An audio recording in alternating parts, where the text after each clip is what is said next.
Welcome, everyone. It is my great pleasure to welcome you to Civil War and Sacred Ground, Moral Reflections on War.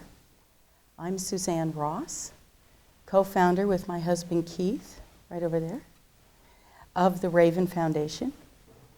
And we're deeply honored to be co-sponsoring this event with CACE, the Center for Applied Christian Ethics here at Wheaton College.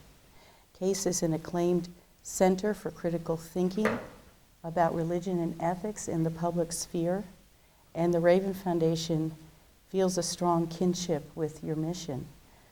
For we're a not-for-profit educational foundation that aims to bring critical thinking about conflict, violence, war, and religion into the public conversation. We do that by blogging and producing commentary about current events, politics, and entertainment, all from the unique perspective of something called mimetic theory. Mimetic theory is a theory about violence that was developed by the cultural theorist René Girard, and it expertly debunks the myths we use to justify violence in the name of God, country, or our own goodness.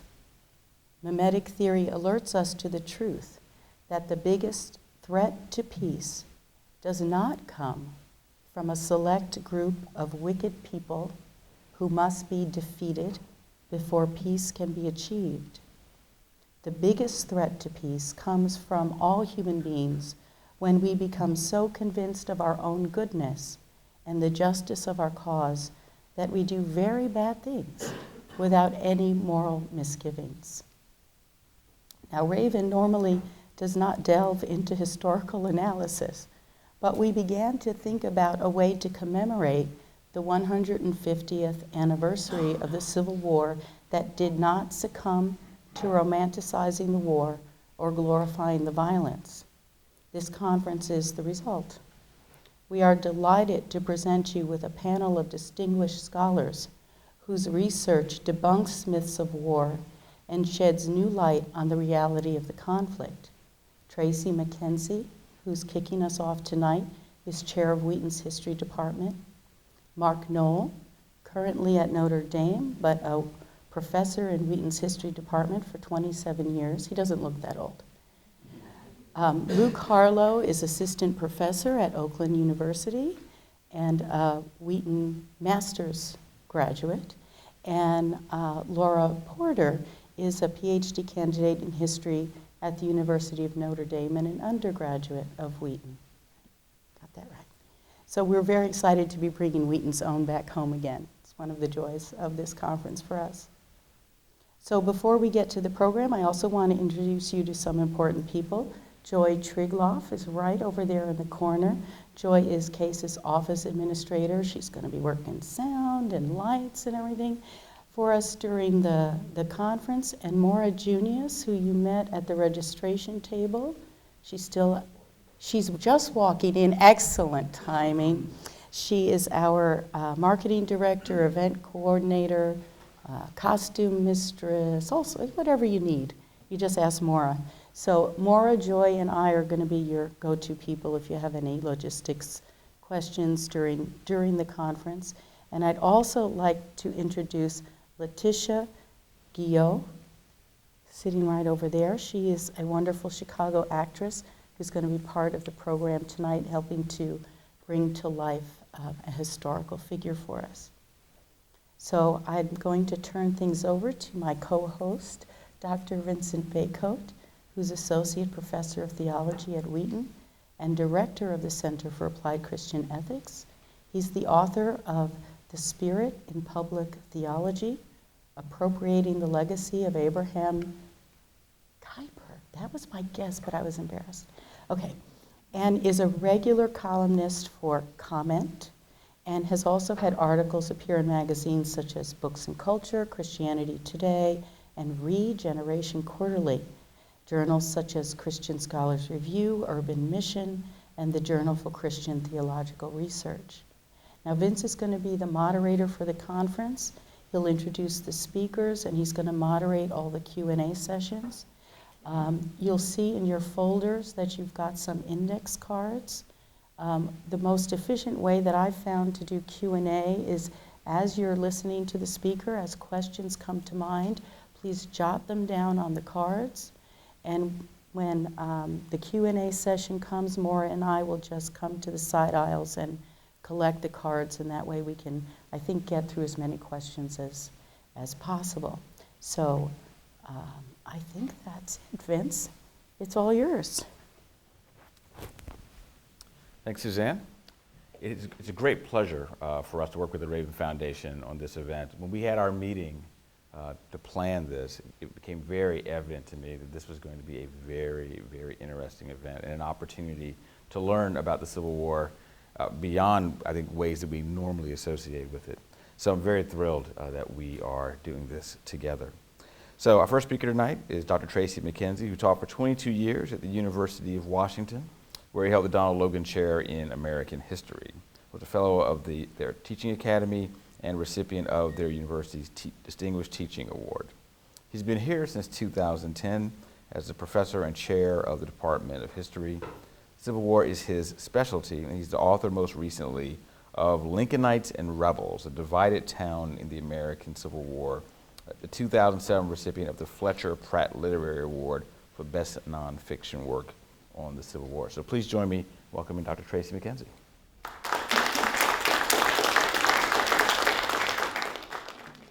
I've been looking forward to being a part of this conference for many months since we first began to talk with folks at CACE and also at the Raven Foundation. And so I am delighted to take part in it and looking forward to the presentations, particularly the presentations that will be given tomorrow, which I think are going to be intriguing and compelling and very, very relevant to our world today. I want to do one other thing. Now I think we're ready. Well, Suzanne has already mentioned that the country is now involved in the 150th anniversary, or commemoration of the 150th anniversary of the American Civil War. And so we meet really with that as a background, with that as our context.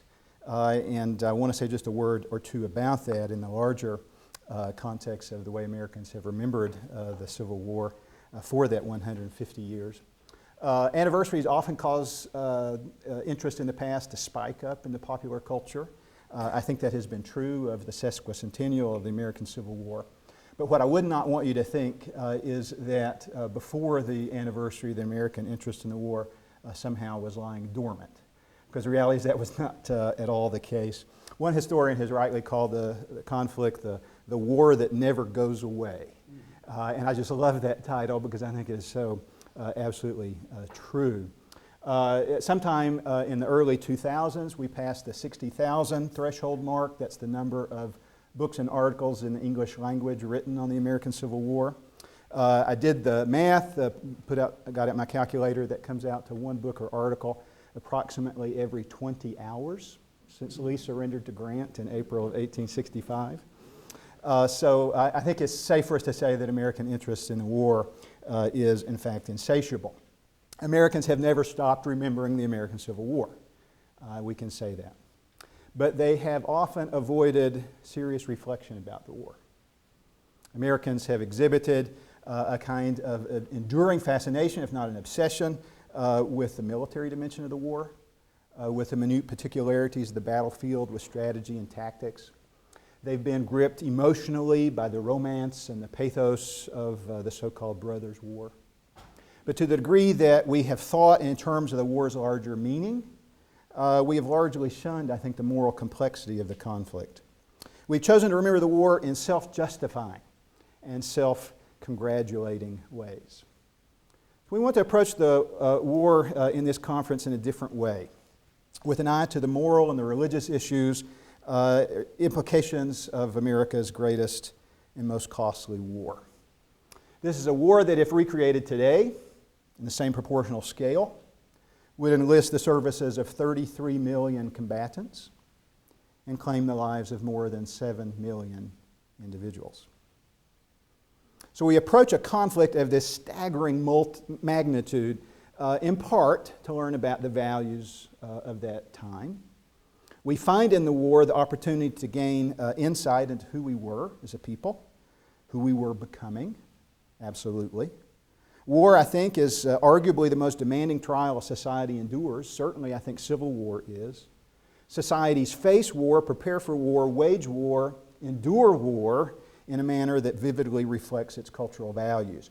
So one of the reasons we're here tonight is to gain insight into this period, this critical moment in the American past. But we also revisit the war for a different reason.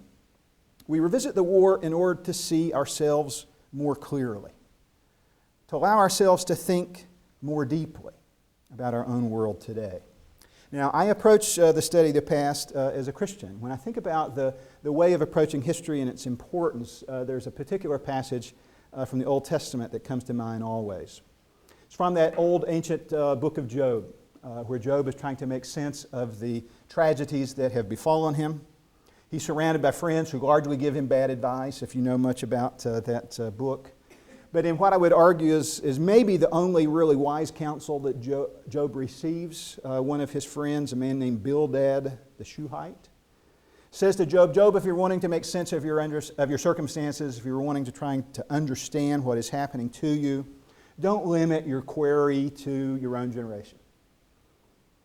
As he puts it in Job chapter 8, verse 8, he says, inquire, please, of the former age, and consider the things discovered by their fathers, for we were born yesterday and know nothing. I love those last 7 words. We were born yesterday and know nothing. I would argue the study of the past can be life-changing, but that life-changing study of the past begins with this simple declaration of humility. The realization that our perspectives are so cripplingly limited by the brevity of our own lives. There's a sense in which the study of the past gives us a memory before birth. It allows us to learn from experiences of those who have gone before us. It helps us to see our own day with new eyes, offering us perspectives that transcend the brevity of our own sojourns. The ancient Greek scientist Archimedes is supposed to have said, give me a place to stand and I will move the world. I think there's a sense in which history offers us multiple places to stand in which to see our world. Not perfectly, never perfectly, but more clearly than would be possible without it. What all this means is that the study of the past can serve as a marvelous context for serious moral inquiry. At its best, as one historian has put it, the study of American history can be a conversation with the dead about what we should value and how we should live. We must be careful, however, about the kind of moral inquiry that we engage in. To maximize the benefit of our conversation this evening and tomorrow, I want to encourage that we focus on a particular kind of moral inquiry. That we focus less on moral judgment and much more on moral reflection. I want to define what I mean by that distinction. All moral inquiry is a kind of systematic effort to gain moral knowledge or insight. And that effort is typically either focused outward, as we try to make sense of the world around us, or it's turned inward as we try to understand ourselves. Now, it's the former that I would call moral judgment. We engage in moral judgment when we use our critical faculties to determine the guilt or the rectitude of people or events or ideas or belief systems that we encounter in our study. In contrast, we approach history as a medium for moral reflection when we determine to make ourselves vulnerable, when we figuratively resurrect the dead and allow them to speak to us, to ask us difficult questions, to put our own lives to the test. In some, moral judgment renders a verdict and asks very little of us. Moral reflection is deeply introspective, and it never leaves the heart untouched. To facilitate such moral reflection in revisiting the American Civil War, I think we first need to remind ourselves how the war came about in the first place. Now, tomorrow you're going to hear several powerful presentations, I think, that will focus on how people of faith made sense of and responded to the crescendo of violence between 1861 and 1865. Tonight, what I want to do really is to set the stage for those presentations. by providing you with a kind of whirlwind tour of the sectional conflict, the kind of political crisis that ultimately resulted in civil war. And I want to zero in even more and focus in particular on the moral dimension of that sectional struggle. Now, I could spend months, years, decades on that, so we're going to have to narrow it even further. So for our purposes, I want to focus really on one basic question, and that's the question of how the moral debate over slavery was or was not a factor contributing to the war. Now, I think this is crucial, because the fact that the Civil War led to the end of slavery has had at least one very ironic consequence. It has discouraged Americans in recent generations from thinking very deeply about the morality of the conflict. Since the war resulted in an unequivocal moral good, the end of legal human bondage in the United States, we simply haven't posed many hard moral questions about the war itself. We have lamented the human cost, all the while, I would argue, viewing it as a kind of necessary blood sacrifice that purged and purified the nation. So tonight, I mainly want to frustrate this sort of complacency about the war's moral dimension. If you leave tonight maybe worrying about the Civil War a little more than you had before, I will have succeeded. Because only when we worry about it will we grapple with it. And only when we grapple with it seriously will we learn from it. So to accomplish this, I want to make two broad observations. One has to do with the period, last decade, maybe 12 years before the outbreak of the war. The second has to do with a kind of snapshot moment in time after the war has just erupted. I'll make one broad observation with regard to both of those historical moments.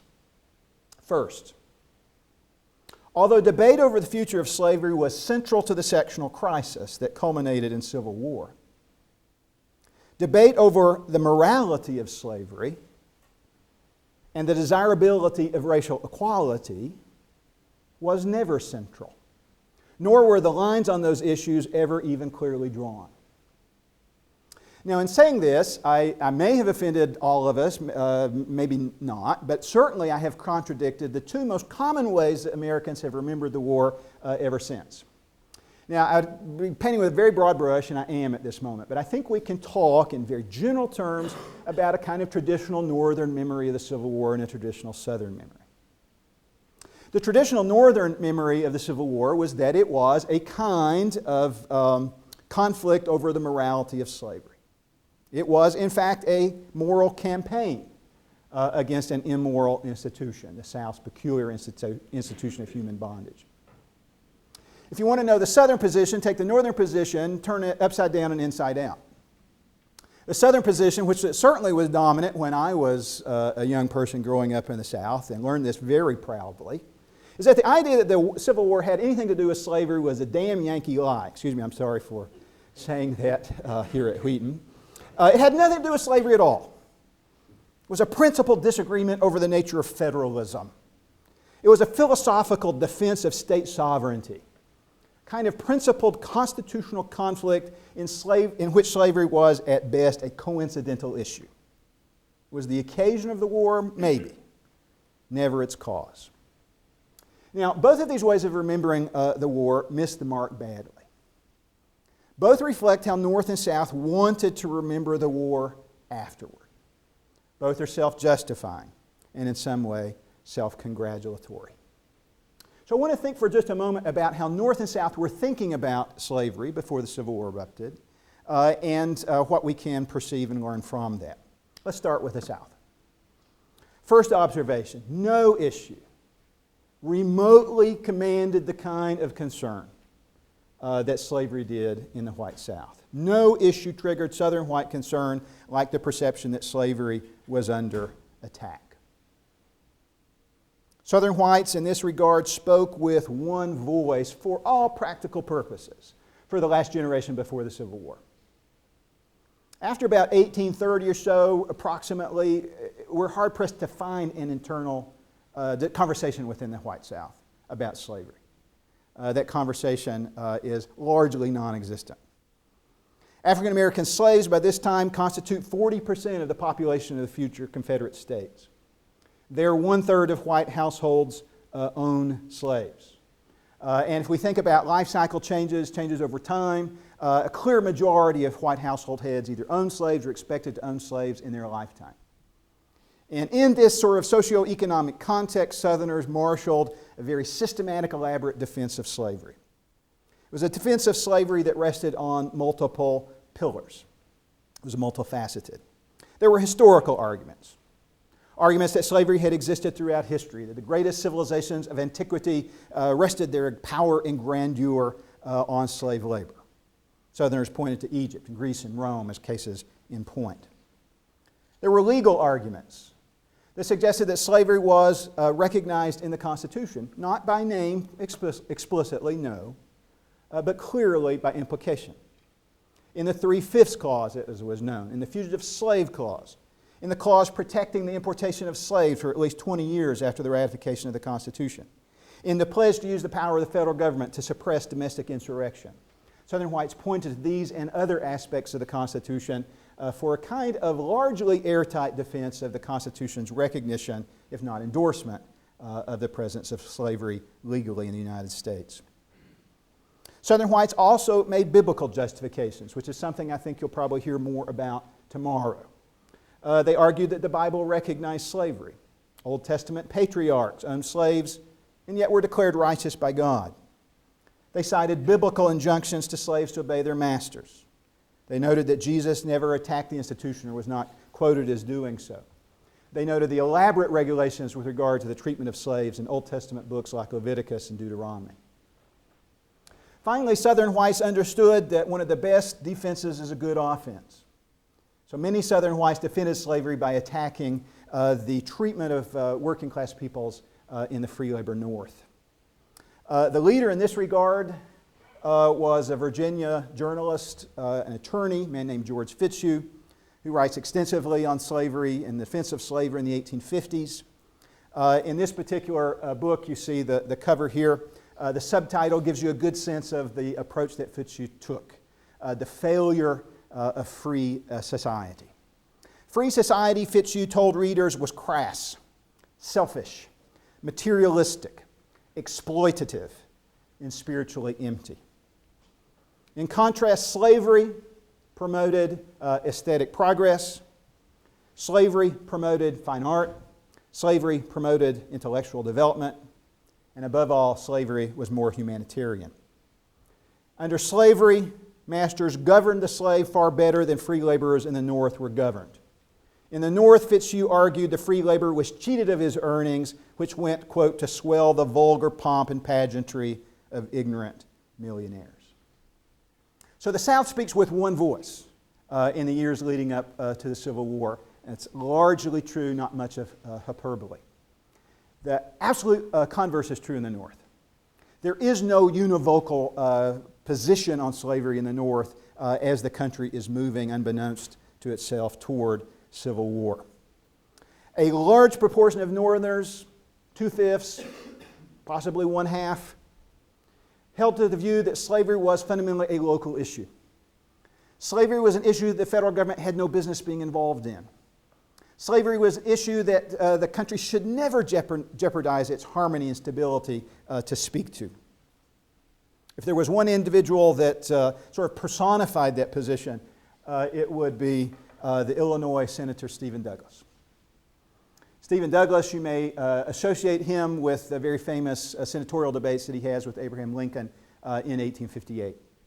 And in those debates that ranged widely across the state of Illinois, one of the points that Douglas comes back to over and over and over and over and over again is that the proper position of the federal government to take towards slavery was no position at all. As he puts in one of the debates, I look forward to a time when each state should be allowed to do as it pleases. If it chooses to keep slavery forever, it's not my business, but its own. If it chooses to abolish slavery, it is its own business, not mine. I care more for the great principle of self-government, the right of the people to rule. Stop there for just a moment and think about who's included in the people in that statement. The right of the people to rule than I do for all the Negroes in Christendom. I would not endanger the perpetuity of this union. I would not blot out the great inalienable rights of the white men for all the Negroes that ever existed.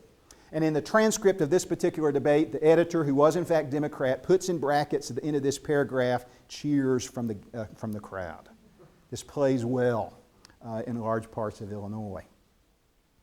So some very large proportion of Northern whites simply don't think the federal government should be touching slavery at all. It ought not to be so central to national debates. Much of the rest of Northern whites felt differently. But even though they feel differently, they do not agree among themselves.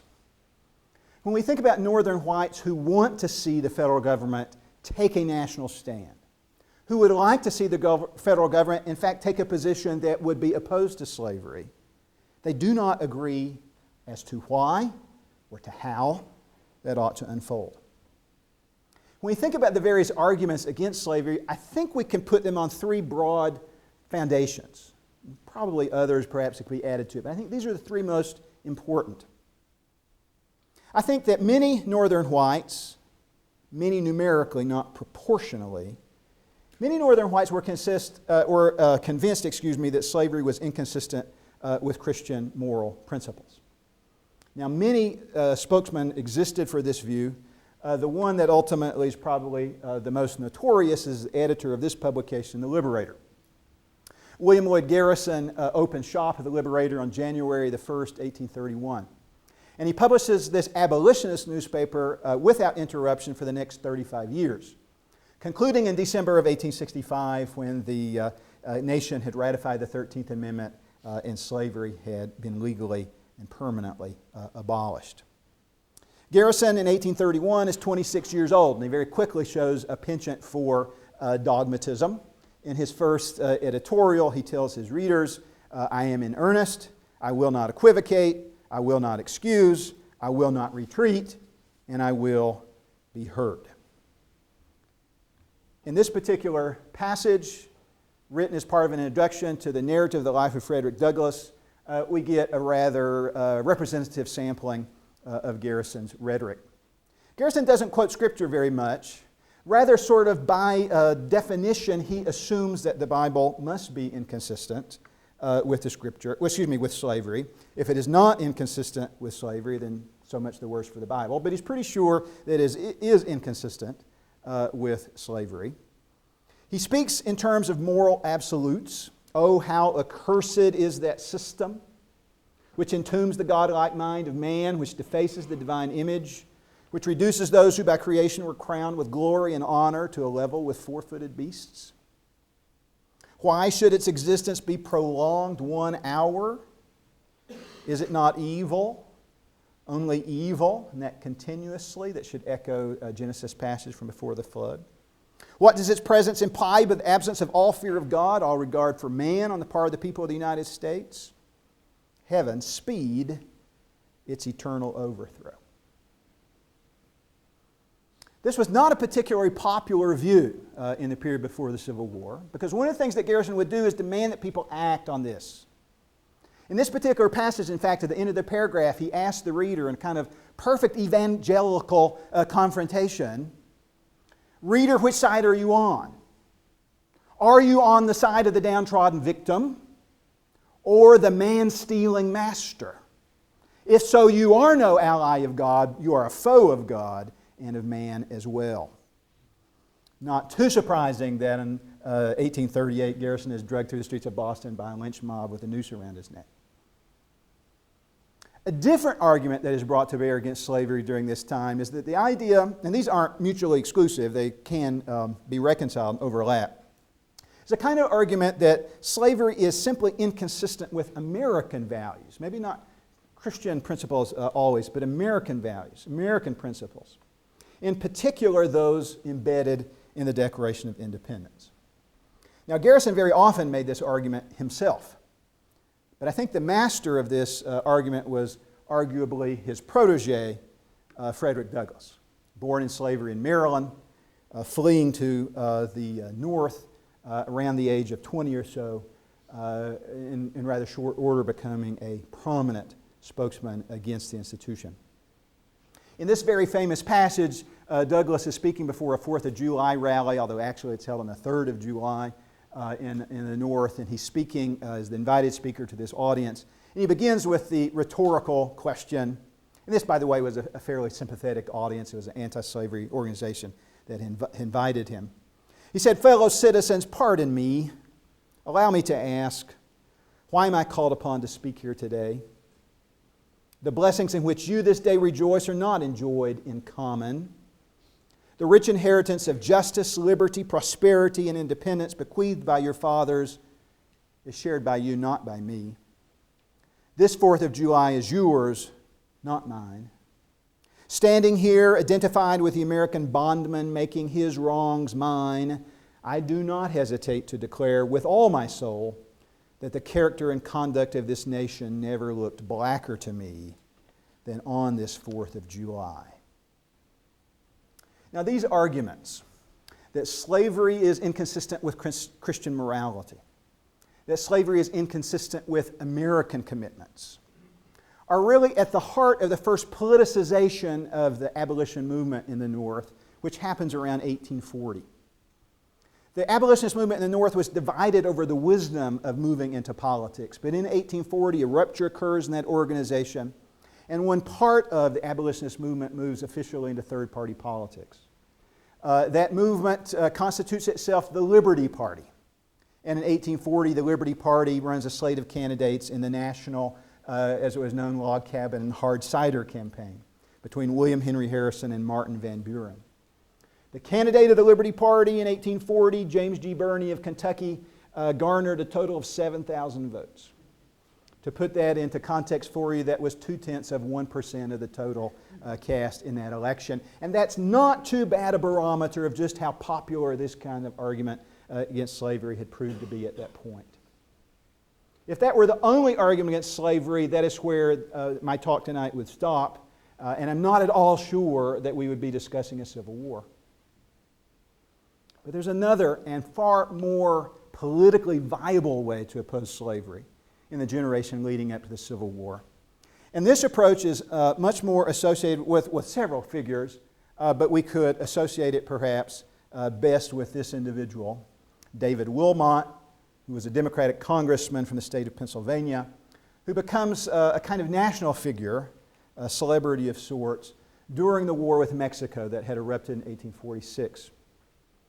One of the things that Wilmot will do is to personify an approach to slavery and opposition to slavery that does not embrace abolition, does not, in some respects, always care about abolition, but cares passionately about restricting the expansion of slavery.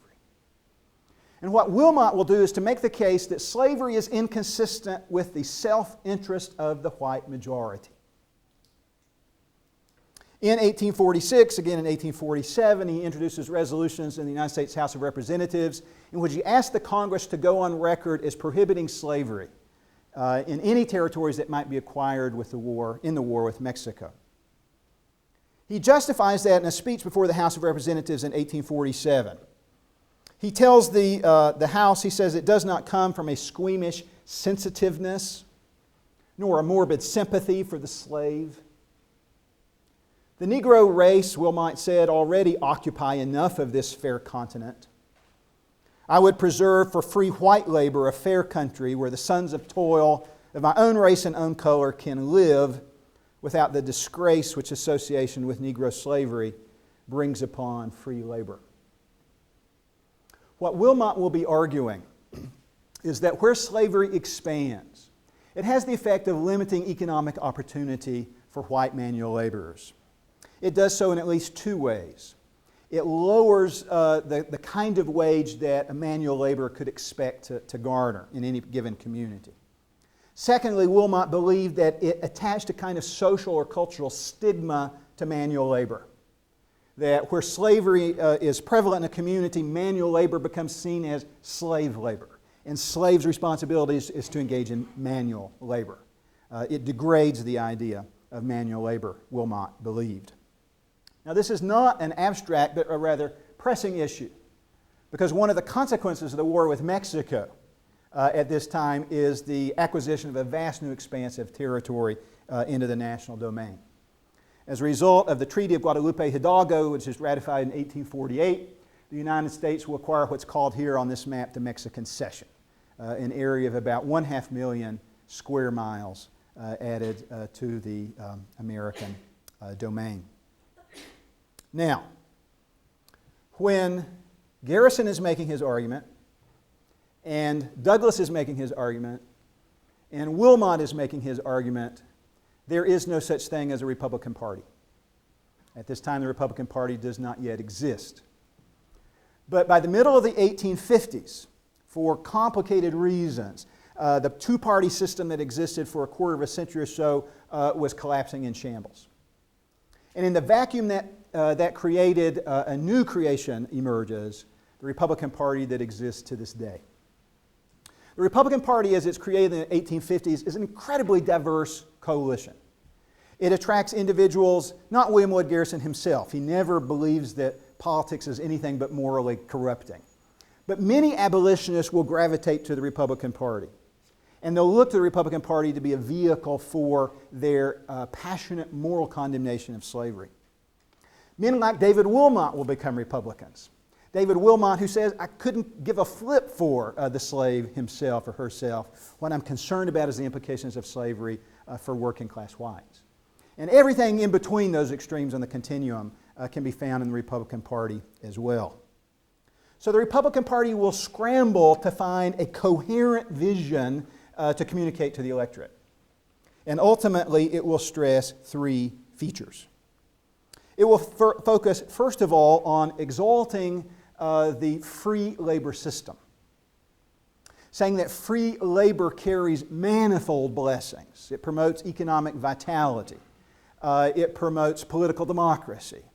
It promotes social opportunity and mobility. All of these are positive consequences of a free labor system that will be lacking anywhere where slavery is the dominant form of labor. Abraham Lincoln will become the perfect embodiment of that argument, because Lincoln can stand up in front of audiences, as he does many times, and he will say, 25 years ago, I was a hired laborer. He says in the free labor system, the genius and wonder of the free labor system is that today's hired worker is tomorrow's independent entrepreneur, is the next day's employer. So this exaltation of the free labor system will be one of the pillars of Republican ideology.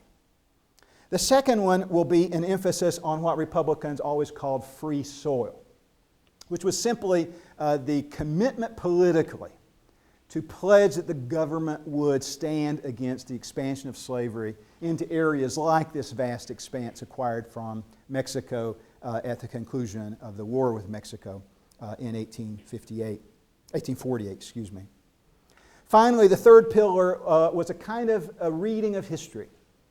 Republicans told their audiences that the Constitution itself had been only a temporary expedient, agreed upon by the framers who had every expectation and desire that slavery would be eradicated from the United States.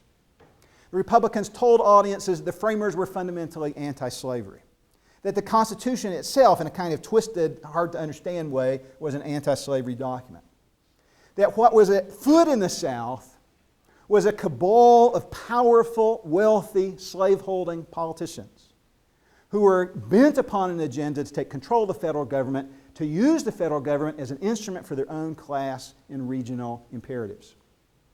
And one of the things that Republicans will be telling their audience is that we need to take America back.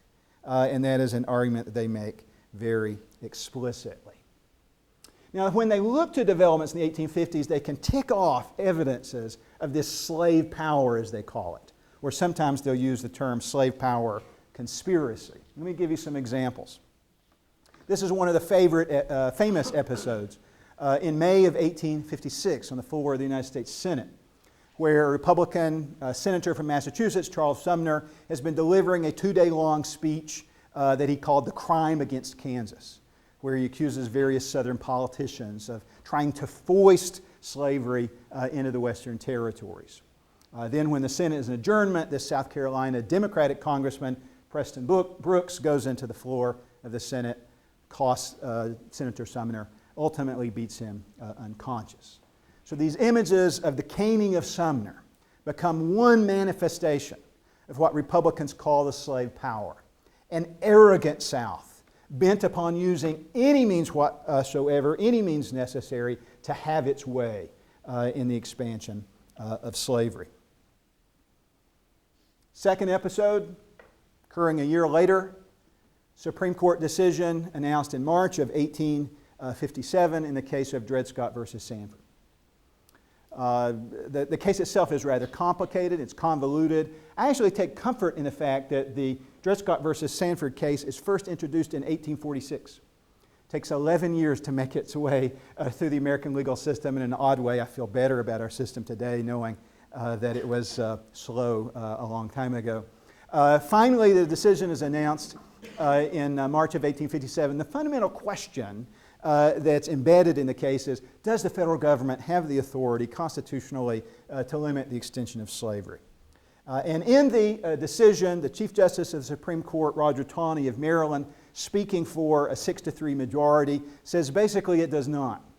That the Fifth Amendment to the Constitution protects the rights of slaveholders to take their property into all federal territory.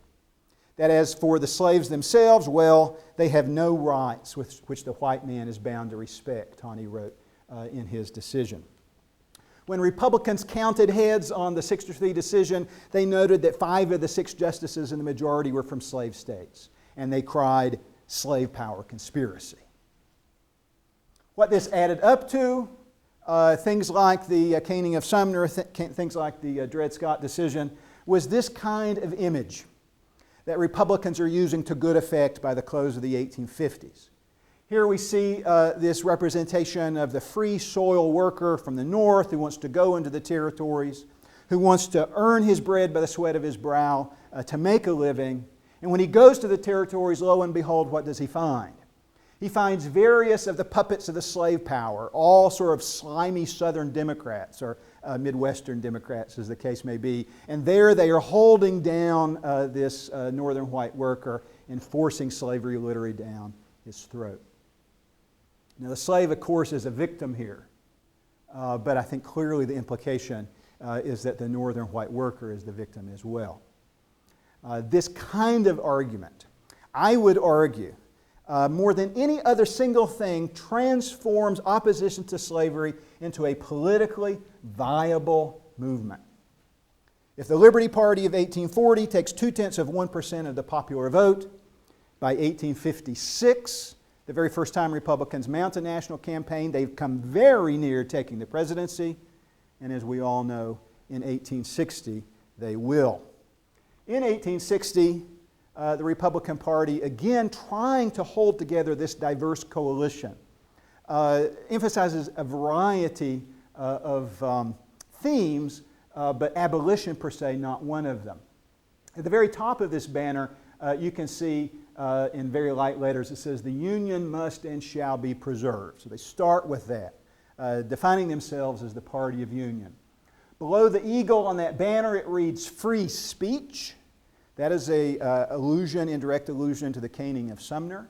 Free speech, free homes. The Republican Party is going to emphasize and propose what comes to be known as the Homestead Act, which will be passed a few years later. Free territory, which is the free soil agenda that we've talked about. At the bottom here, protection to American industry. One of the things that Republicans will advocate in this election is a high protective tariff to try to protect American producers from international competition. You don't see reference to abolition per se here. You do see a reference, a broad kind of economic program to appeal to a broad swath of northern white workers. In the election itself in 1860, I think you know this part of the story, Abraham Lincoln will take only a minority of the popular vote, but win the Electoral College in a landslide. He wins right at 40% of the popular vote, but, and I'm sorry I went too far. Didn't mean to do that, I apologize. He takes 40% of the popular vote, but it's a vote that is not wasted. He's not on the ballot in 5 southern states. He's not on the ballot in 10 southern states. He is on the ballot in 5 southern states, and takes about 2% of the vote there. Not on the ballot in the South, he wastes no votes there. He wins sweeping victory in the northern states. If we look at the states that ultimately stay in the Union, the states where slavery is illegal, Lincoln wins the Electoral College 180-3. In the states where slavery is legal, he loses in the Electoral College by a vote of 120 to nothing. Now, Southerners could not have seen this map, but had they, Southern whites would have said, this is the fulfillment of our worst nightmare. A regional candidate, not on the ballot in most of the southern states, a regional candidate who has said he wants to restrict the expansion of slavery, a regional candidate who had said he would welcome putting slavery on the path to ultimate extinction. It might take a century, he said, but he would like to see that happen.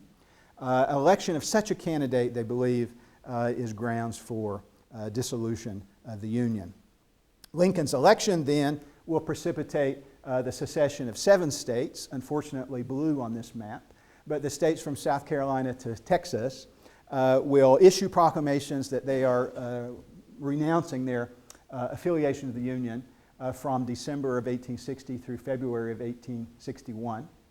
First shots fired in anger off the coast of Charleston, South Carolina at Fort Sumter in April of 1861 will lead then to the secession of 4 more states, the states in gray, from Virginia through Arkansas. And then the states that are in green there, states where slavery is legal, where a majority of the population never supports secession, but where a very large minority will. The estimate is maybe a quarter of the white population of Missouri actively favors the Confederacy.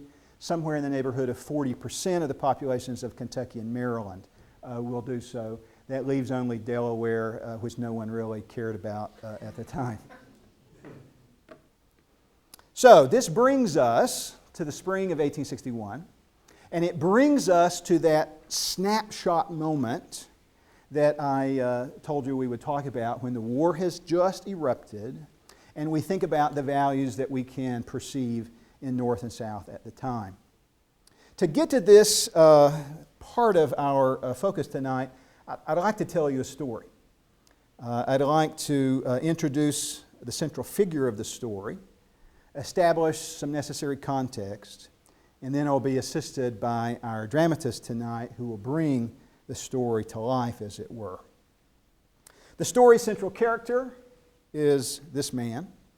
This is Sullivan Ballou, who was a major of the 2nd Rhode Island Volunteer Infantry when the Civil War erupts. The 2nd Rhode Island Volunteers is part of a brigade commanded by a man who would go on to some notoriety, Colonel Ambrose Burnside.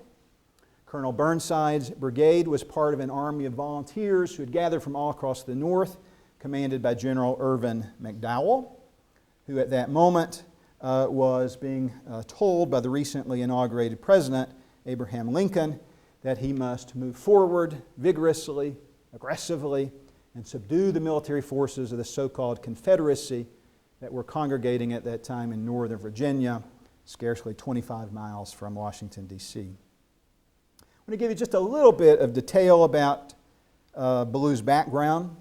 The truth is we don't know a lot about Sullivan Ballou. We know a few things that we can discern from various records. He was the son of Hiram and Emmeline Ballou. He spent his boyhood in rural Rhode Island, north of Providence. We know that his father died when he was young, so he grew up mainly without a father. For his day, he was very well educated. He attended Phillips Academy and then Brown College at the time. That's at a time when maybe 0.5% of white males attended college. He studied law in New York and then was admitted to practice law at the age of 24. He served in the Rhode Island legislature in his 20s, 2 terms. And in the middle of his 20s, he took a wife, marrying Miss Sarah Shumway, who was 16 at the time, 8 years his junior.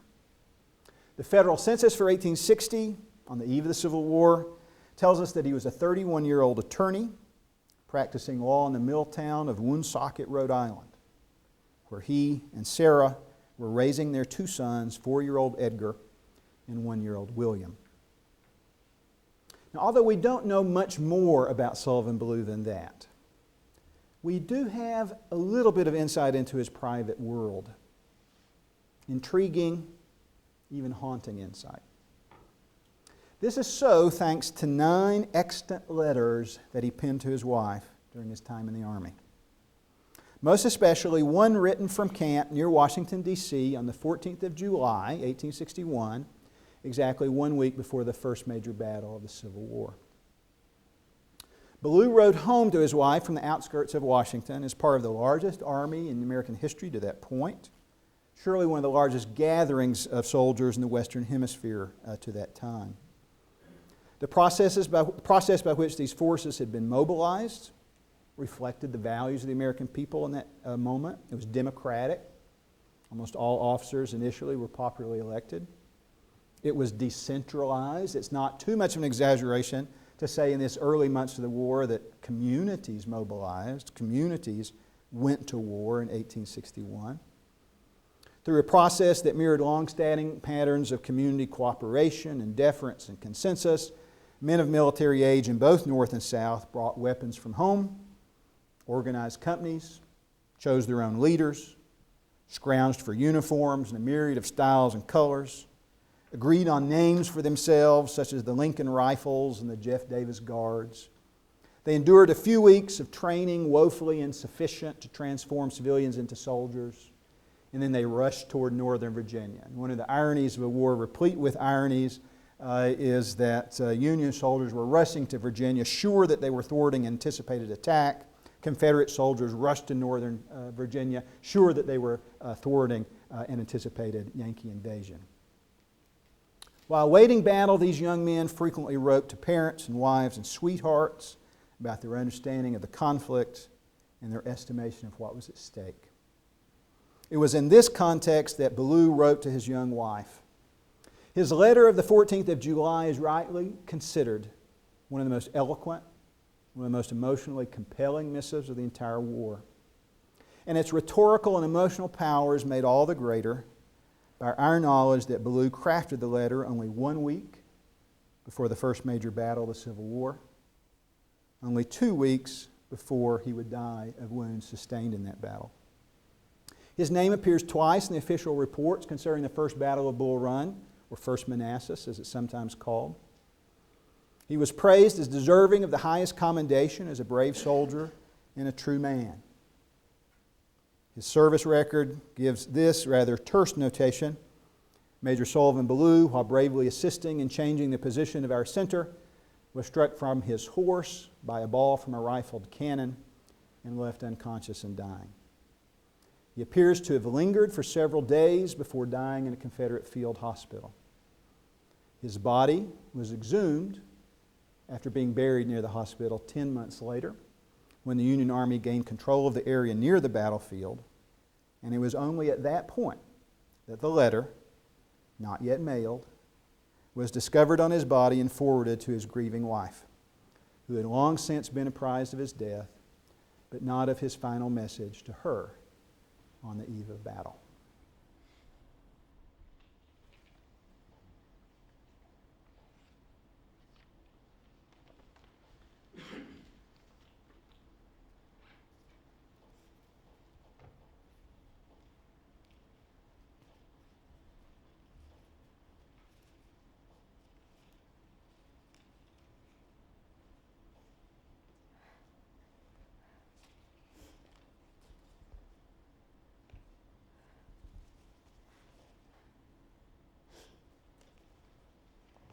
My very dear Sarah, the indications are very strong that we shall move in a few days, perhaps tomorrow. Lest I should not be able to write you again, I feel impelled to write these lines that may fall under your eye when I shall be no more. Our movement may be one of a few days' duration and full of pleasure, and it may be one of severe conflict and death to me. Not my will, but thine, O God, be done. If it is necessary that I should fall on the battlefield for my country, I am ready. I have no misgivings about or lack of confidence in the cause in which I am engaged, and my courage does not halt or falter. I know how strongly American civilization now leans upon the triumph of the government, and how great a debt we owe to those who went before us through the blood and suffering of the Revolution.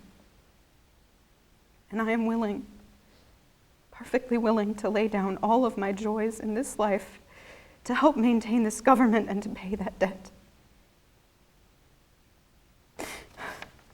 But my dear wife, when I know that with all my own joys, I lay down nearly all of yours and replace them in this life with cares and sorrows, when after having eaten for long years the bitter fruit of orphanage myself, I must offer it as their only sustenance to my dear little children, is it weak or dishonorable while the banner of my purpose floats calmly and proudly in the breeze that my unbounded love for you, my darling wife and children, should struggle in fierce, though useless, contest with my love of country? I cannot describe to you my feelings on this calm summer night when 2,000 men are sleeping around me, many of them enjoying the last, perhaps before that of death. And I, suspicious that death is creeping behind me with his fatal dart, I'm communing with my God, my country, and thee. I have sought most closely and diligently and often in my breast for a wrong motive in thus hazarding the happiness of those I loved, and I could not find one. A pure love of my country and of the principles that have often advocated before the people, and the name of honor that I love more than I fear death, have called upon me, and I have obeyed. Sarah, my love for you is deathless. It seems to bind me to you with mighty cables that nothing but omnipotence could break. And yet my love of country comes over me like a strong wind and bears me irresistibly on with all these chains to the battlefield. The memories of the blissful moments I have spent with you come creeping over me. And I feel most gratified to God and to you that I have enjoyed them so long. And hard it is for me to give them up and burn to ashes the hopes of future years when, God willing, we might have still lived and loved together and seen our children grow up to honorable manhood around us. I have, I know, but few and small claims upon divine providence, but something whispers to me, perhaps it is the wafted prayer of little Edgar, that I shall return to my loved ones unharmed. If I do not, my dear Sarah, never forget how much I love you. And when my last breath escapes me on the battlefield, it will whisper your name. Forgive my many faults and the many pains I have caused you. How thoughtless and foolish I have ofttimes been. How gladly would I wash away with tears every little spot upon your happiness and struggle with all the misfortune of this world to shield you and my children from harm. But I cannot. I must watch you from the spirit land and hover near you while you buffet the storms with your precious little freight and wait with sad patience till we meet to part no more. But oh, Sarah, if the dead can come back to this earth and flit unseen around those they love, I shall always be near you. In the garish day and in the darkest night, amidst your happiest scenes and gloomiest hours, always, always. And if there be a soft breeze upon your cheek, it shall be my breath. Or the cool air fans your throbbing temple, it shall be my spirit passing by. Sarah, do not mourn me dead. Think I am gone and wait for thee, for we shall meet again. As for my little boys, they will grow as I have done, and never known a father's love and care. Little Willie is too young to remember me long, and my blue-eyed Edgar, who will keep my frolics with him among the dimmest memories of his childhood. Sarah, I have unlimited confidence in your maternal care and your development of their characters. Tell my two mothers, his and hers, I call God's blessing upon them. Oh, Sarah, I wait for you there. Come to me and lead thither my children. Sullivan.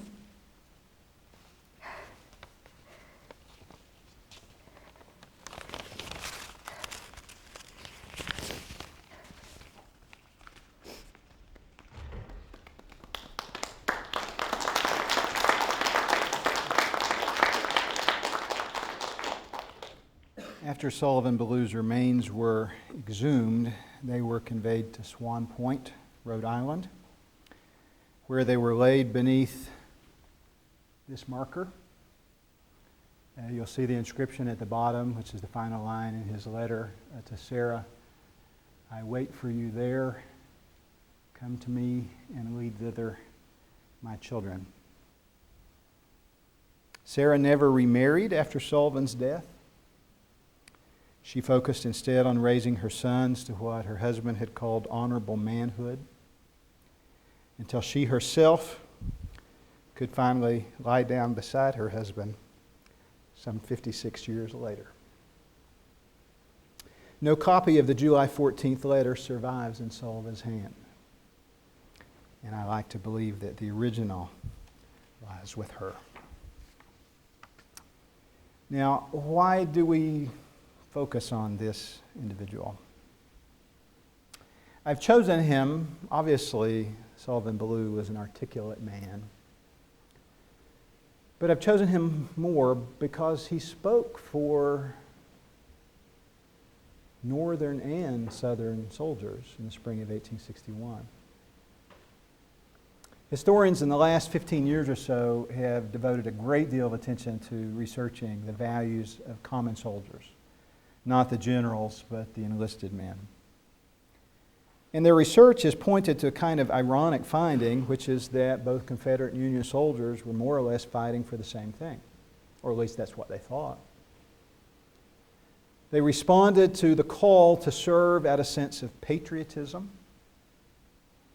a determination to defend liberty, as they understood it, and a commitment to preserve the legacy bequeathed to them by the revolutionary generation.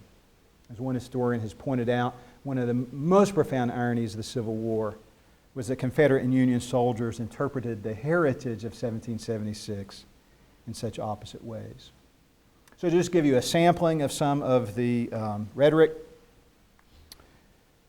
Confederate newspapers spoke about that tyrannical despot who is now at the head of the government at Washington, who has put underfoot that glorious old Constitution, which we all revere. The North, this editorial said, seeks every advantage to make us slaves and themselves masters. An editorial from the state of Tennessee, as that state was considering a secession referendum impending, wrote this: "Shall this proud state become a province to mighty northern despotism, to whose rulers we must be serfs and bondsmen? Shall it be written for posterity that we became slaves without a desperate struggle for freedom, for our homes, for the rights bequeathed us by our fathers? Shall our children inherit slavery instead of freedom? Let us die free men rather than live slaves." You have this sort of imagery here of the American Revolution, in which Parliament and King George is supplanted by Congress and Abraham I, as Southerners sometimes referred to him. In resisting a tyrannical, oppressive power, they were in fact modeling the example of their ancestors. Union soldiers showed similar values.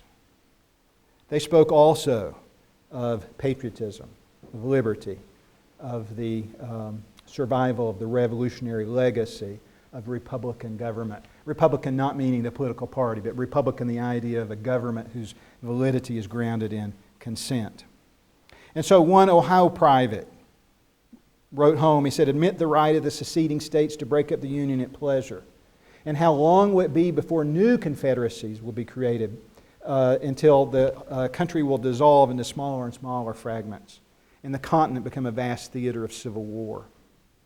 A Massachusetts private wrote to his wife, he said, "I do feel that the liberty of the world is placed in our hands to defend. A Connecticut enlisted man said, "If traitors be allowed to overthrow and break asunder ties most sacred, costing our forefathers long years of blood and toil, then all the hope and confidence of the world and the capacity of men for self-government will be lost." Now this idea, you heard Sullivan Ballou saying that his country calls him on. Much is at stake. A great deal is at stake, he believed. But what did Sullivan Ballou not mention? There's no reference in this eloquent letter to slavery. There's no reference in that at all to some sort of obligation to end human bondage. And in this, Sullivan Ballou was representative. Historians who have looked at the values of Union soldiers when the war beginning would suggest that almost no Union soldiers wrote home about slavery.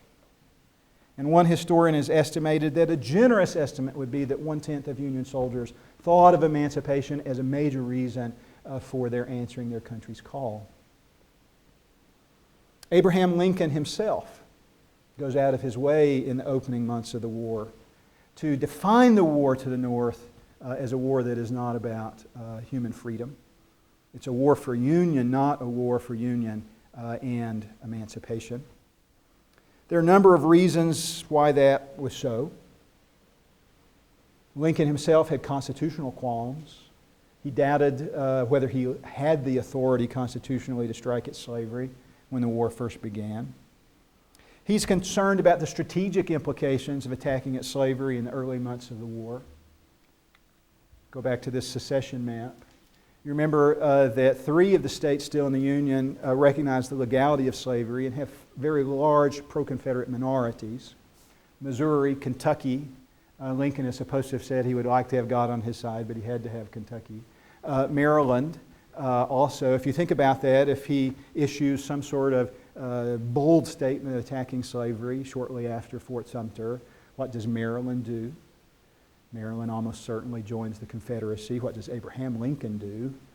He finds a new home because Washington, D.C. is an island within the Confederacy if this happens. He's concerned about political factors. One of the things Lincoln wants very desperately is that the conflict that is erupting not be seen as a partisan war. He's determined to have bipartisan support for it, if at all possible.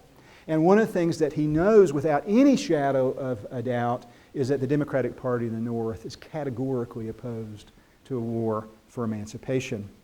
Remember what Stephen Douglas, the most prominent Northern Democrat of his day, had said, that this is an issue that the federal government simply ought to leave alone.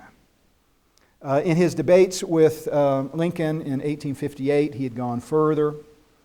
He had said at one point, "I hold that the signers of the Declaration of Independence had no reference to Negroes at all when they declared all men to be created equal. They did not mean Negroes, nor savage Indians, nor Fiji Islanders, nor any other barbarous race."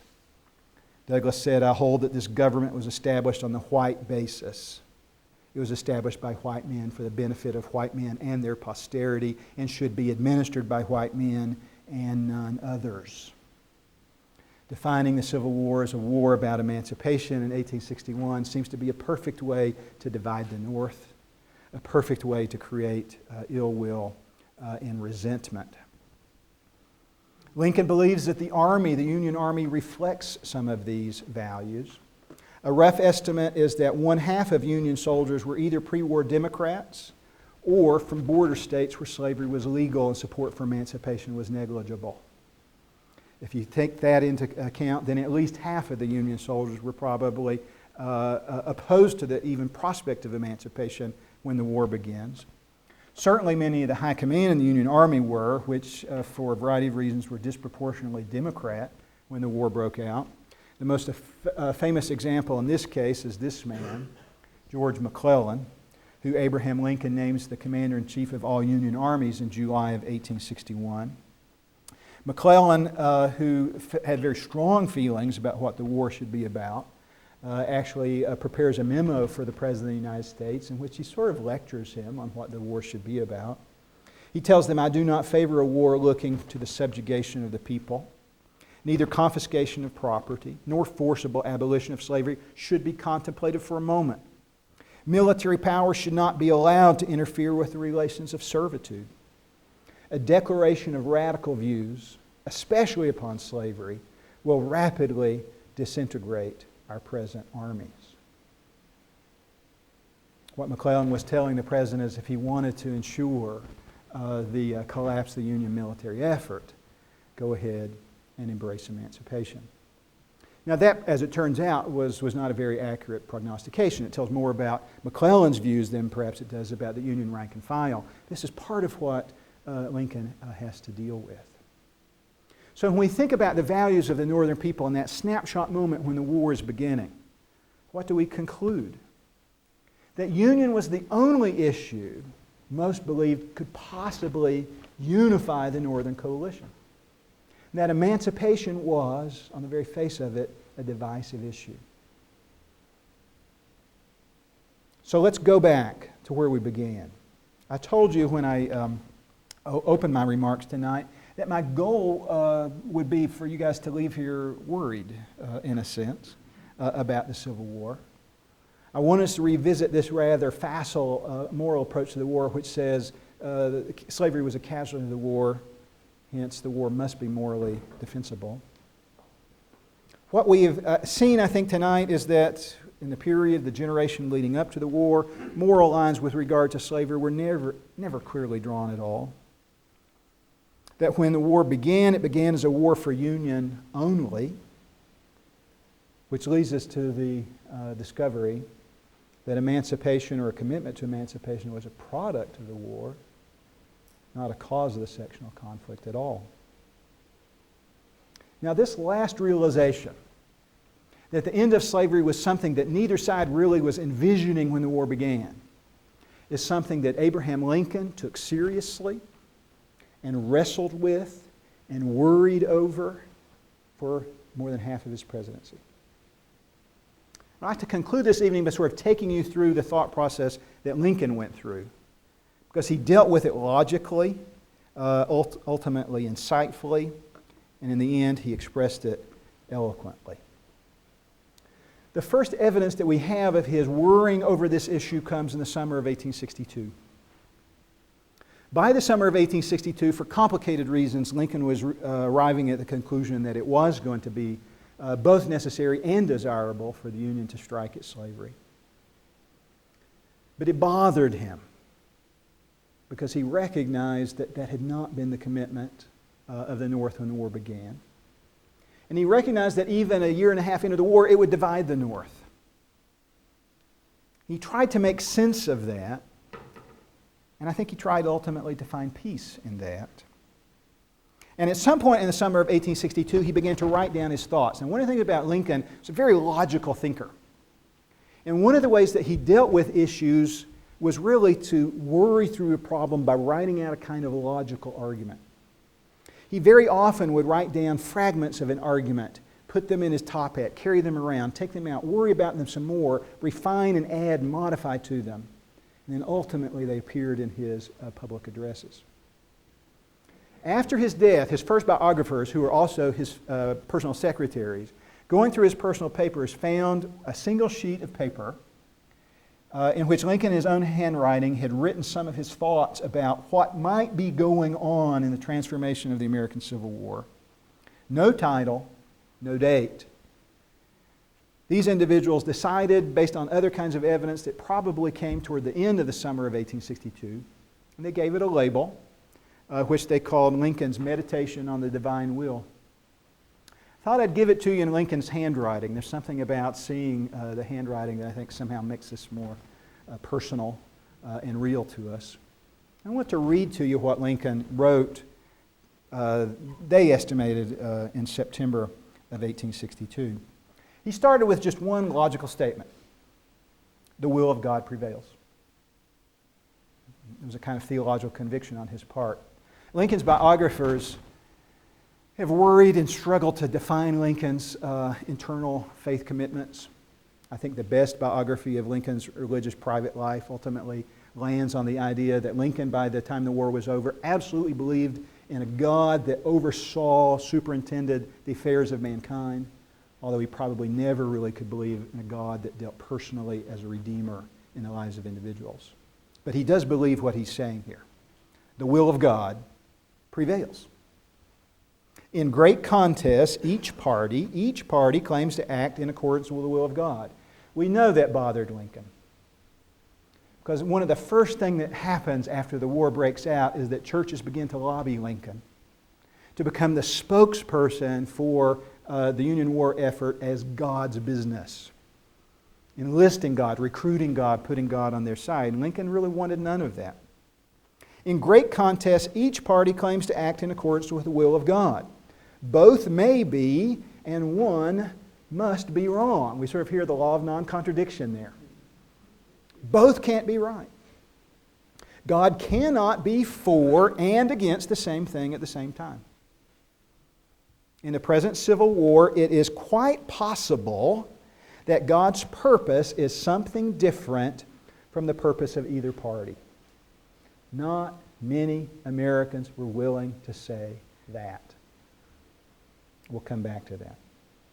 He goes on to say, and yet, the human instrumentalities, working just as they do, are of the best adaptation to effect His purpose.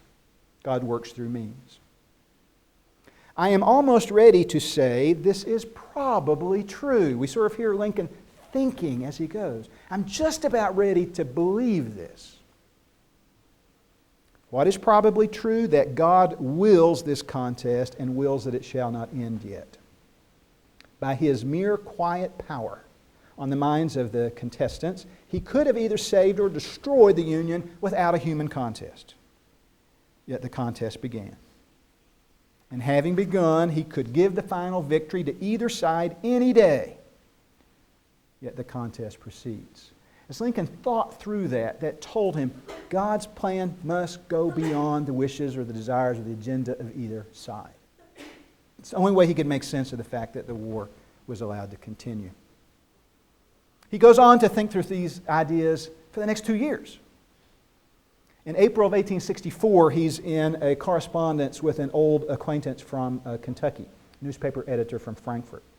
And he's talking now, sort of reflecting on the path to emancipation which has already unfolded. And he says, I claim not to have controlled events, but confess plainly that events have controlled me. Now, at the end of 3 years' struggle, the nation's condition is not what either party or any man devised or expected. God alone can claim it.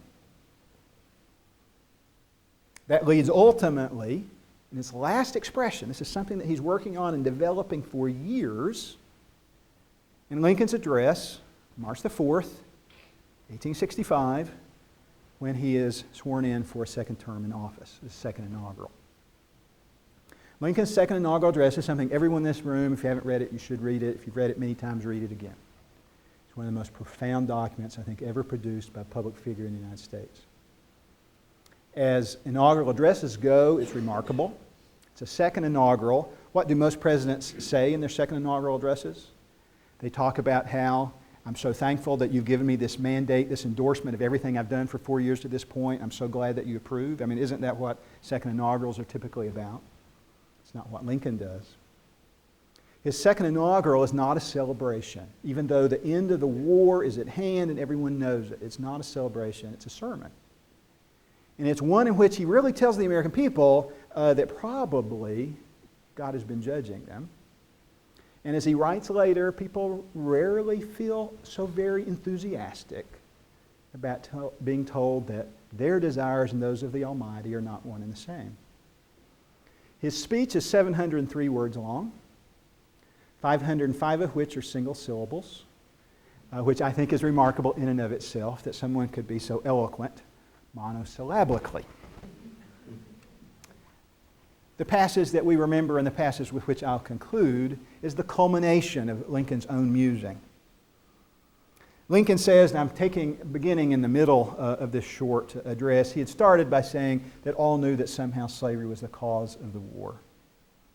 And then he goes on to say, neither party expected for the war the magnitude or the duration which it has already attained.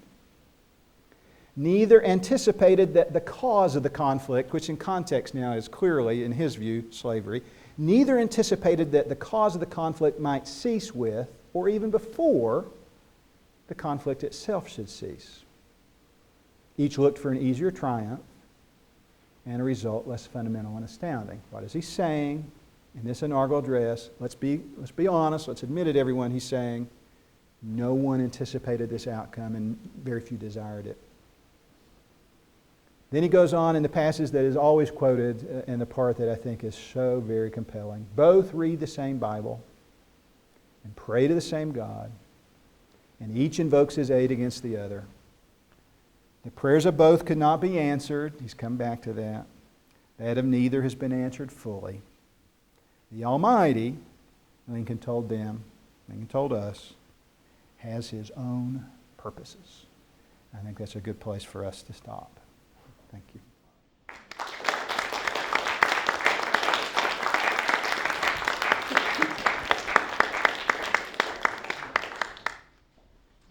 So while they're collecting questions, I'll ask a question to get us started. That ending prompts me to ask. So can we say that, so in that second inaugural, that Lincoln is the one facilitating the narrative about what the war is, so that when people look back and say, well, this was a war about slavery, they're then projecting back based on what Lincoln concludes, but with what you showed, what Lincoln sort of agonized over and reasoned toward. I mean, is that a fair statement? I think it is a fair statement. I think one of the things about Lincoln's documents that we always want to keep in mind is he's always acting as a politician, trying to shape public opinion. He's always doing that. And we forget that. I think there are moments in Lincoln's presidency when he is both speaking to the present and perhaps feels the luxury to speak to posterity. And I think some of the moments when that is most true are moments when the war is going well, when it appears that the Union is going to be victorious. And I think the second inaugural is a classic example of that. I really think Lincoln in second inaugural is speaking as much to posterity as he is to his immediate audience. He is wanting to shape the way the war is remembered. If you think about it, we didn't talk about this, but his other most famous address is always remembered as the Gettysburg Address, right? Gettysburg Address is another one of those that comes at a time when the war is going well. In November of 1863, there have been a string of Union victories in the last 5 months or so of the war, and every expectation the war will end in the next spring. Lincoln in that address makes a kind of statement about the principles upon which the nation was founded. And it's the famous 7 years ago passage, our forefathers brought forth in this country, new nation conceived in liberty, dedicated to the proposition that all men are created equal. We read that, particularly now because it's in marble in a monument in Washington, D.C., and we see that as a kind of almost sort of transcendent declaration. We need to remember that these were contested ideas in 1863. I like to have my students read an editorial from the Chicago Tribune that comes out within about a week of this. And the Chicago Tribune says, how dare he say such a thing? That our nation was conceived in liberty and dedicated to the proposition that all men are created equal. It said, those men that are risking their lives on the battlefield have too much self-respect than to think that the framers of the Declaration had that in mind. And so we need to remember that he is trying to shape opinion. It's not that he's speaking the values of the people as much as he's trying to mold those values. Same thing happens then in his second inaugural. I think he's really trying to shape the way that the war is remembered. But in a different way from the Gettysburg Address, by 1865, I think Lincoln is a much more chastened individual. And the reason I gave you his meditation on the divine will and his letter to this editor in Frankfurt is you to see that he had been wrestling with this for a couple of years. And by that point, he has no patience with any kind of triumphalist memory of the war. He's saying this is not what anyone had anticipated. This is something very different from what either side wanted. And I think it's a remarkable kind of statement for a public political figure to make. I see we have a couple of questions. Okay, so the green question. as a historian and a Christian, can you imagine a scenario in which the North-South conflict could have been resolved nonviolently? Was there anything like a peace movement that advocates speaking up for or another way to work out conflict? Yeah, it's a great question. Just think out loud with you a little bit historically. What the question is asking is what a historian would call a counterfactual question. If the war had not unfolded the way that it did, how would the war have unfolded? Or if history had not unfolded the way that it did, how might it have unfolded? And of course, I can say absolutely anything at this point, right? Because you can't prove me wrong. There certainly are efforts in that winter of 1860 and 1861 after Lincoln's election to try to, find some sort of alternative to total rupture and possible war. A number of efforts, the one that strikes me as most significant was an effort that takes place in the United States Congress. Leaders in both houses in Congress create an ad hoc committee to respond to the crisis, to try to come up with a set of compromise proposals that would save the Union. And in the context of 1860, a lot of Americans remembered American history in this way. They believed that there had been times in which the sectional crisis had threatened to erupt, and that there had been statesmen who in that critical moment, at just the right time, had risen up and produced a compromise. Henry Clay was supposed to have done that in 1820. Some said that Stephen Douglas had done something sort of like that in 1850. And there are some who say, can't we repeat that? What they come up with in the winter of 1861 is a series of proposed amendments to the United States Constitution that are aimed at basically clarifying any ambiguity about what the Constitution has to say about slavery. Ultimately, two of those get all the way through the Congress. One of them, or come to a vote before the Congress. One of them would have resurrected what was usually called popularly the Missouri Compromise line. It was a 36-30-degree line of latitude. It was going to extend it around the globe and prohibit slavery north of that line in any territory that might be acquired in the future, and at least allow the possibility of slavery below it. That proposal was voted down in Congress.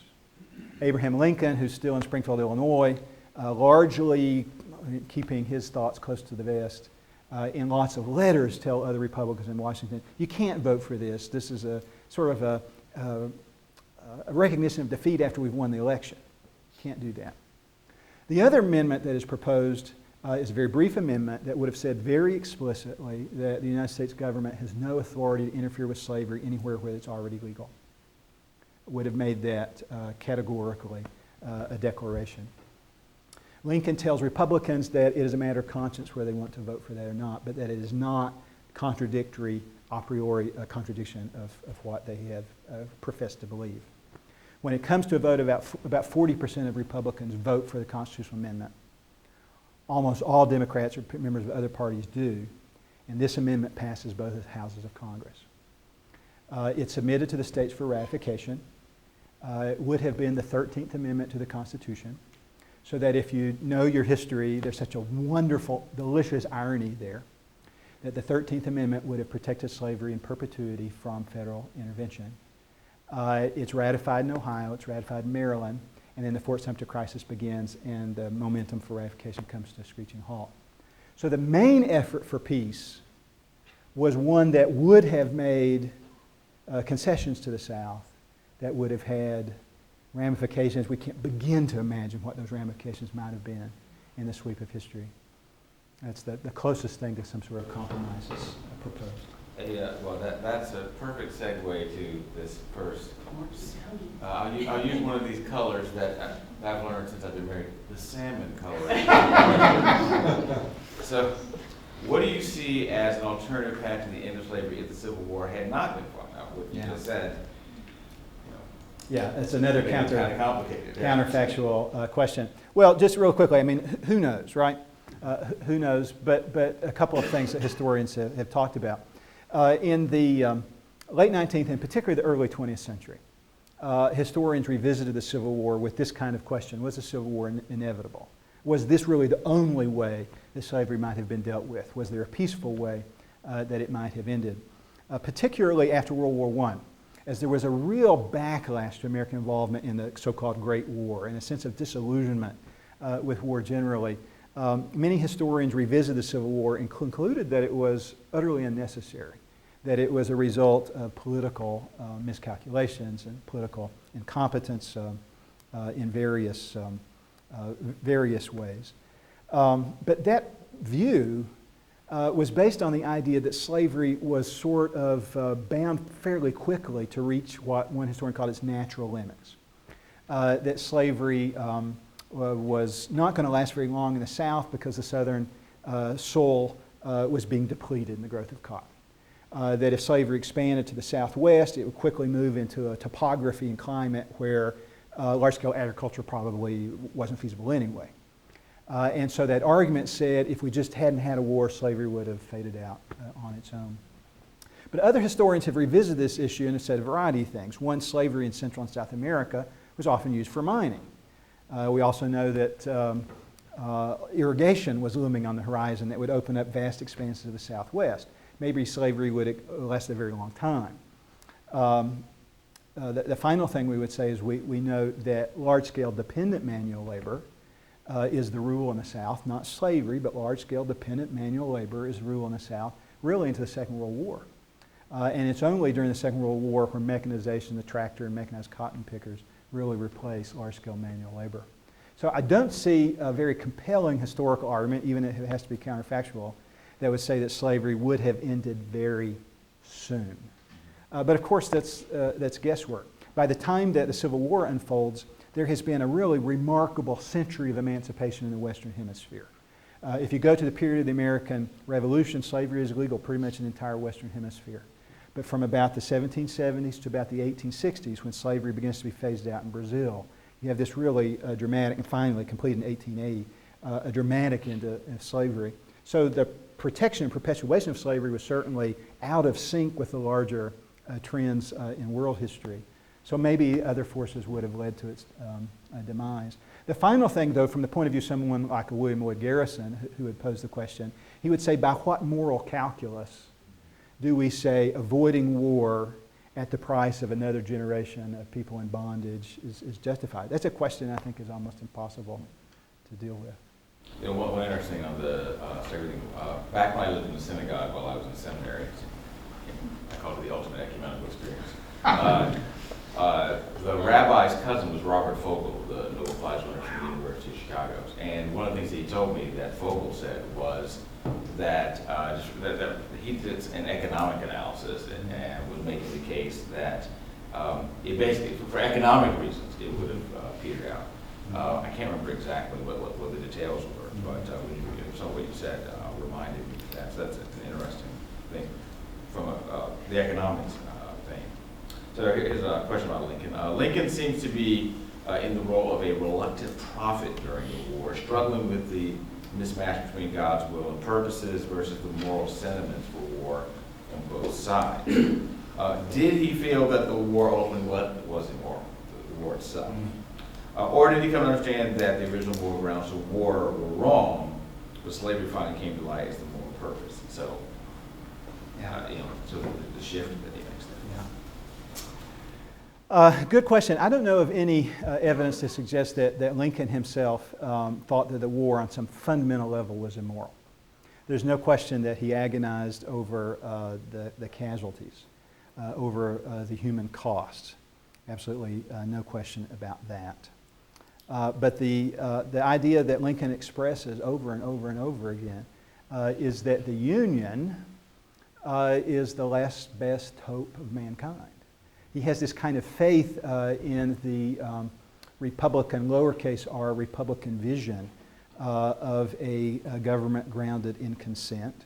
He makes the argument repeatedly that the American experiment in Republican government will fail or not, and in failing or succeeding will demonstrate to the world whether mankind is capable of self-government.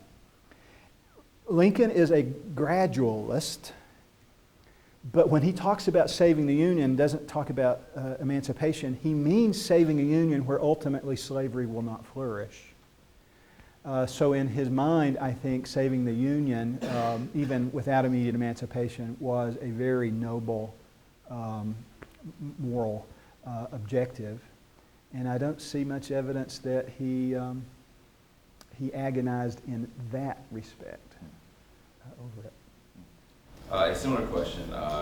Was there a turning point for the Union soldiers when they started to see slavery as a major cause for the war? Yeah, that's a great question, and that's something that historians have been looking at a lot recently, just in the last really 10 years or so.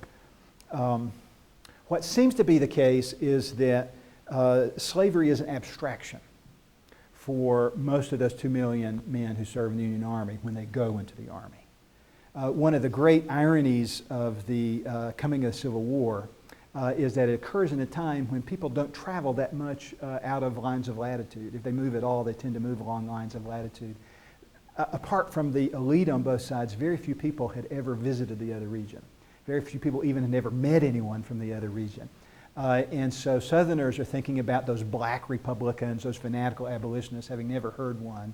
And Northerners are thinking about slavery really as a kind of abstraction. Classic example, of course, is Harriet Beecher Stowe's long weekend in Kentucky that she uses as the basis for Uncle Tom's Cabin. So they don't have a lot of exposure to slavery.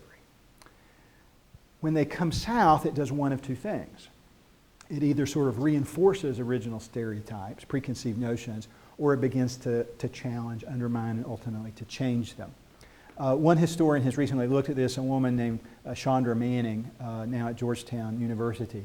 And she argues that for many, if not the majority, but for many of Union soldiers, the exposure to slavery was the first time that it became a flesh and blood kind of issue to them. And what that often led to was a kind of gradual change. Union soldiers often went into the South with really contemptuous kinds of perceptions of Southern blacks and nothing but contempt for abolitionists. And then they're riding home and saying, you know, this war is making me into an abolitionist. And they're beginning to engage in sometimes sort of tense interchanges with parents who believe that they're appalled that a loved and trusted son, is now talking about emancipation as a desirable end. And the sons are saying, you have to see what I've seen, experience what I've experienced. You can't judge me until you've been where I am. And so in a way that's a little bit counterintuitive to us, Manning is arguing that Union soldiers were in advance of Northern civilians in favoring emancipation. But that's something that comes during the war. It's a product of the war, not something that they have at the beginning. Does that become a large-scale view among Union soldiers? I mean, is there any? Really, that's really hard to say because it's hard to isolate that issue. The evidence that's usually cited to quote or to try to make a case for the values of Civil War soldiers is how they voted in the 1864 presidential election. And in some of the states, the votes for soldiers in the field were kept separately from civilians in homes. So we actually have a separate block of military votes. But the problem with that is in 1864, the Democratic candidate was overtly well, that's not true. He ran on a platform that was overtly anti-war. So for Union soldiers to vote Democratic was not just to vote for the kind of more conservative racial position, but was also to admit that the war was a failure and to call for a ceasefire. But about 80% of Union soldiers vote Republican in that 1864 campaign. So certainly the vast majority, at the very least, were willing to accept the support of emancipation as something that was necessary to the end of the war. One of the things that Manning shows, though, is that values with regard to slavery did fluctuate depending on how the war was going. And then in particular, racial attitudes. One of the things that we learn when we study the Civil War is that cultural attitudes about slavery were not the same thing as cultural attitudes about race.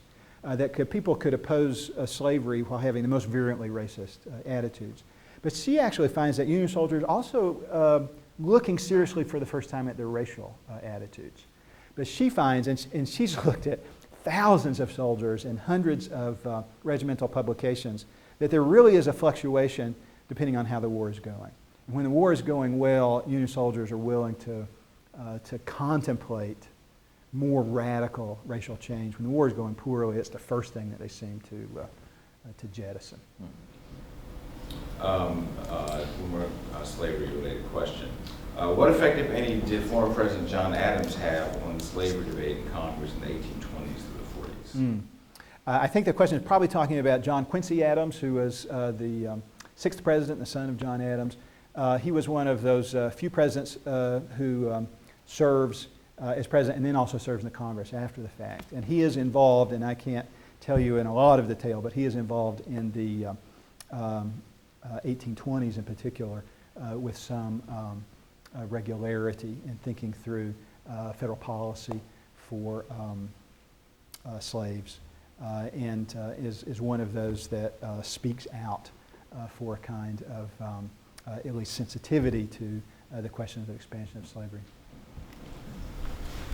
How is the idea of liberty that Lincoln and others defined during the Civil War different from the way we conceive of it today? Or is it the same? How much similarity? Yeah, that's a fantastic question. I'm so thankful that that question it got was asked. What color was that question? That was a salmon.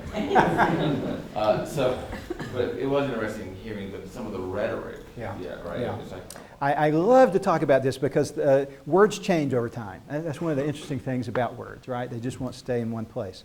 And words change in meaning. Liberty is a classic example of that. What we see in the first half of the 19th century is a period of time when the meaning of the word liberty is changing dramatically.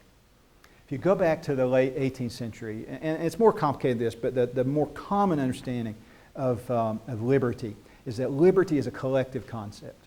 Liberty is the right of the group to regulate its internal affairs free from external interference. That's what liberty is.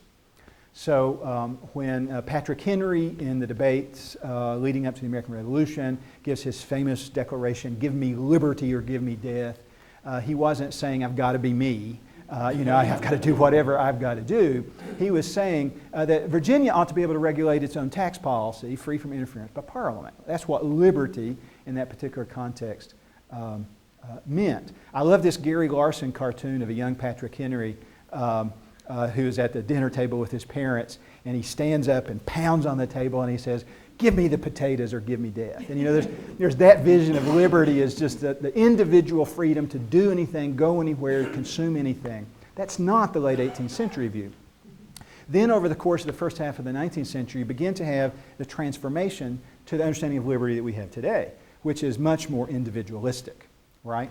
Now, what strikes us as an utter contradiction when Southern whites say the Lincoln administration or the black Republicans or the Northern majority would take away our liberties, we chuckle or we titter and we say, how could they have been so blind? How could they have talked in terms of liberty while they're holding slaves? What we're seeing is not that they're weird.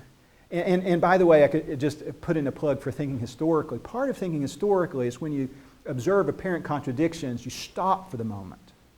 And you say, maybe this contradiction involves a kind of cultural gap that I'm being forced to cross at this moment. Maybe this contradiction says more about my understanding than it says about what I'm studying. In this case, what Southern whites are doing is really, they're still holding a view of liberty that's closer to the 18th century view than the North is. The North is the more 19th century view, individual liberty. South is the more 18th century view. So in a way that strikes us as just utterly contradictory, they would have defined part of the elements of liberty is the right of a people to decide to have slavery. And to tell them that they couldn't is an assault on their liberty, or you want to really mess it up, it's tyrannical, if you want to use that language.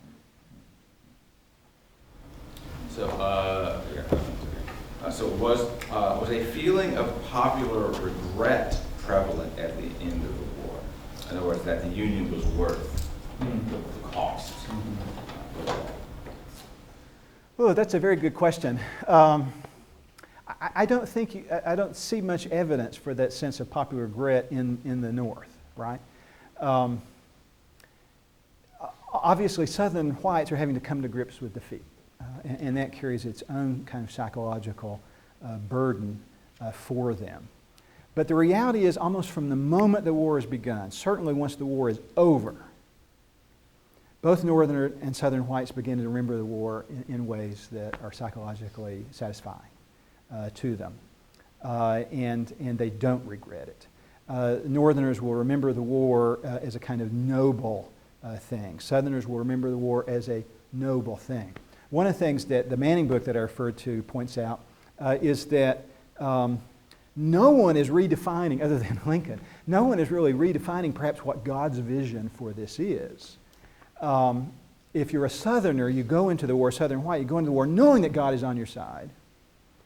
When you begin to lose battles, you know that God is on your side and He's chastising you because a father disciplines those whom He loves, right? When you ultimately lose the war, you may still even to some degree cling to this idea. One of the things that happens, I think, in the white South is their eschatology begins to change. That going into the war, they're often postmillennial, that believe that God operates clearly in history in a way that the winners and losers in wars reflect God's divine pleasure or displeasure. And then they lose the war. But they knew that they were the righteous side. And so they become premillennial, which basically allows them to say the world is going to go down the drain until Jesus comes. And I'm not making light of that. It does affect their eschatology. So the reality is, rather than re-examining their worldviews, they reinterpret, their circumstances to reinforce their worldviews. And then the whole comes to a culmination in the late 19th century when North and South, almost as if by prior agreement, agreed to say that both sides were good and both sides were noble, and what they disagreed over was largely details. I didn't get no one of these, but I have, well, first of all, as you know, I'm a graduate of the Citadel, right, the Military College of South Carolina, which, if any of you don't know, like the first shots of the Civil War fired by 2 Citadel cadets. So, an interesting institution that I attended. But I'm in for the camera, unapologetic credit.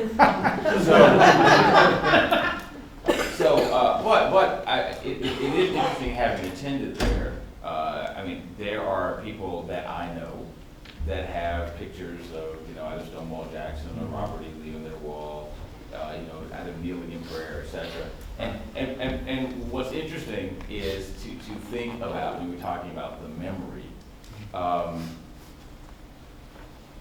how do we, this goes back to what you were saying at the beginning, how do we remember, I would say, with integrity, rather than with a kind of whatever vision we want to make of either North or South when we're remembering figures in their faith, etc. So, there are a lot of people, they who love Stonewall Jackson and Robert E. Lee as godly Christian men, etc. So we want to have a conversation with someone about that. What's a good way for us to converse about that? Yeah, that's a great question. I don't have a good answer. The question sort of boils down to, as you put it, how do we remember it with integrity? And I don't know the answer to that, but as a historian and as a Christian, I think it starts with this idea of a skepticism of self. We go to the prophet Jeremiah, the heart is desperately wicked, who can know it? So we start there with the idea that it's part of our human condition to interpret our world to justify ourselves. We just do that. And I think part of remembering with integrity is all of us acknowledging that none of us is immune, that this is something that we're all tempted to do, we're all drawn to do. And so we begin by being skeptical of ourselves. I think in the end, we always approach the past with one of 2 objectives. It may not be conscious in our minds, but one of 2 objectives. We go to the past for enlightenment, or we go to the past for ammunition. And I think the tragedy when we go to the past for ammunition is we never learn anything, because what we find is what we're looking for. We find something that reinforces what we already know. But the past is, as one writer said, a foreign country. They do things differently there. When we go to the past for enlightenment, we're surprised and shocked, and we're stretched and challenged. But we first have to be, at least to some degree, open to that. And the reality is, we all, I know, deceive ourselves in some ways. So I think it starts with a desire to God, a plea to God to help us to know ourselves and to be open to being challenged. Fantastic. Well, thank you very much.